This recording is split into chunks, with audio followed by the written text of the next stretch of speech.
Here's a story of some clients who weren't sure if they want to stay or they want to go. We had already talked about listing their house, the listing agreement, how much it's going to cost, the timeline, the whole deal.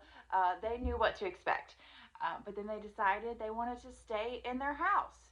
It fit them. That's where they wanted to be at the moment. But a couple weeks later, their dream house came on the market and they felt completely unprepared because their house wasn't sold and they didn't want to do a home sale contingency. But I wasn't unprepared. So we got a little creative. An experienced realtor can help you get creative if you run into a unique situation. What we did is we put their old house on the rental market. We got a 12-month lease, so they had renters in there and they became landlords for at least a year.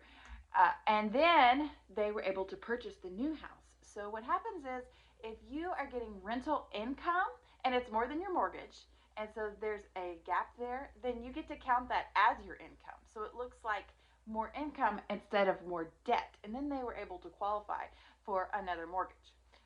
The caveat with that is you got to have a down payment. So if we're getting creative in this moment, they had enough money for a down payment for the next house.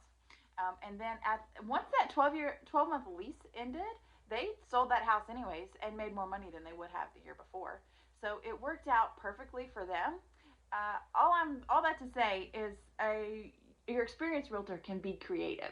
So if you run into like a situation you think it's impossible, definitely talk to your realtor about it, because we run into these impossible situations all the time and we just get creative and there's ways we can navigate around it.